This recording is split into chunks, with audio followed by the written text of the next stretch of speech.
Messi বা Ronaldo football শৈলী দেখিয়ে মাঠ মাতান, উল্লাসে মাতে দর্শকরা। আর তাদের গায়ে যে জার্সি থাকে তা তৈরি হয় বাংলাদেশের কোনো গার্মেন্টস থেকে। কি অবাক হলেন? মেসি রোনালদোর এই জার্সি না হলেও যে জার্সিগুলো পরে মাঠে তাদের ফ্যানরা উন্মাদনায় মাতে, সেসব কিন্তু বাংলাদেশ থেকে তৈরি হয়।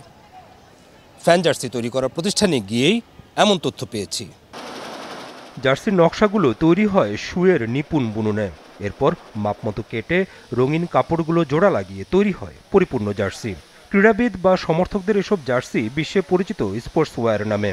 বিশ্বে এই স্পোর্টস ওয়্যার তৈরি খাতে বাংলাদেশ আছে ৩ নম্বরে, সবার উপরে চীন, এরপর ভিয়েতনাম।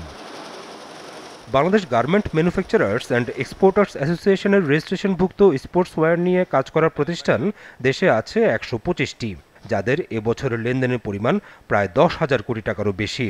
অবশ্য এই প্রতিষ্ঠানগুলোর তৈরি স্পোর্টস ওয়্যার পুরোটাই বিদেশে রপ্তানি হয়, আর জার্সির এই কাপড়গুলো আসে চীন, ভিয়েতনাম বা কোরিয়া থেকে। দেশে এই জার্সি তৈরির সুতা বা কাপড় কোনোটাই পাওয়া যায় না। শতভাগ সৌরবিদ্যুতে পরিচালিত সুপ্রিম স্টিচের ব্যবস্থাপনা পরিচালক ওয়াহিদুজ্জামান জাকির তবুও কাজ করেন স্পোর্টস ওয়্যার নিয়ে, তৈরি করেন যুক্তরাষ্ট্রের বিভিন্ন স্কুল কলেজের স্পোর্টসের ফ্যান জার্সি। একটা স্পোর্টস আইটেমের জন্য যে ফ্যাব্রিক্সটা, আমাদের ফ্যাব্রিক্স বাংলাদেশে কোনো স্পোর্টসের কোনো ফ্যাব্রিক্স প্রোডাক্ট হয় না। This is the biggest barrier sports আইটেমের জন্য। এরপরে দেখেন ইম্পোর্টে যখন আমরা যাই, ইম্পোর্টে আমাদেরকে হিউজ হ্যাচাল নিতে হয়, যে হ্যাচেলটার জন্য আমরা অনেক সময় লিড টাইমের ব্যারিয়ার আসে, টাইমলি এক্সপোর্ট করতে পারি না, কারণ বিভিন্ন কান্ট্রি থেকে ফ্যাব্রিক্স অ্যারেঞ্জ করতে হয়। স্পোর্টসের আরেকটা জায়গায় প্রবলেম আছে, আপনি দেখবেন একটা স্পোর্টস গার্মেন্টসের উপরে 10-15টা কোম্পানির অ্যাড থাকে। সাচ অ্যান এক্সাম্পল, আপনি যদি নাইকি বা অ্যাডিডাসের কথা চিন্তা করেন, 10টা কোম্পানির অ্যাড আছে। এখন নাইকি কিন্তু কখনো আপনাকে ওইটা আপনি বাংলাদেশে করতে পারলেও সে পারমিশন দিবে না যে আপনি ওই লোগোটা বাংলাদেশে করেন। আপনাকে কিন্তু আনতে হবে তার ইউএসএতে নমিনেশন থাকলে ইউএসএ, ইংল্যান্ডে নমিনেশন আছে ইংল্যান্ডের। তো ওইটা এত জিনিস আমাকে আনতে হয়, যেখানে আমাদের আসলে পলিসি সাপোর্ট দরকার হয়, কাস্টমসের সাপোর্ট দরকার হয়। বসুন্ধরা টিস্যুতে ছাড়ের ছড়াছড়ি। বসুন্ধরা টিস্যু নিয়ে এলো নিশ্চিত ছাড়। দেশে এখন সবচেয়ে জনপ্রিয় খেলা ক্রিকেট, আর এই ক্রিকেটারদের স্পোর্টস ওয়্যারও তৈরি হয় দেশেই।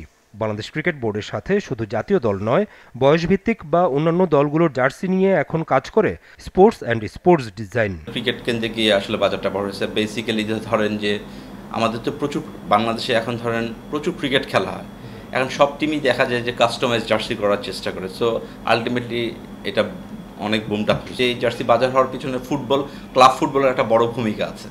ধরেন যখন মেসি খেলতো বার্সেলোনা, তখন বা রোনালদো খেলতো রিয়াল মাদ্রিদে, তখন কিন্তু এই জার্সির ব্যাপারটা আরও একটা বিশাল ব্যাপার ছিল। ইভেন আপনার ধরেন ওয়ার্ল্ড কাপ যখন আসতো, তখন দেখা যায় সবাই জার্সি কেনে।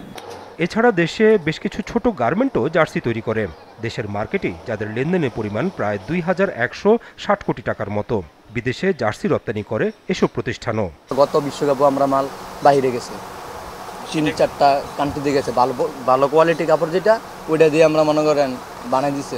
কাপড় বাংলাদেশি কাপড়, বাংলাদেশি প্রোডাক্টস, বাংলাদেশি কারখানা, সব বাংলাদেশি। আগে চায়না মাল আইতো, রেট বেশি পড়তো, এখন মোটামুটি রেটের সীমিত রেটের ভিতরে মাল চলতে আছে অনেক ভালো। ১০,০০০ কোটি, ২,০০০ কোটি, এই সংখ্যাগুলোই বলে দেয় দেশে যদি জার্সি তৈরির সুতা বা কাপড় তৈরি হতো, তাহলে স্পোর্টস ওয়্যার খাতটা বাংলাদেশের অর্থনীতিতে আরও কেমন গুরুত্বপূর্ণ ভূমিকা রাখত।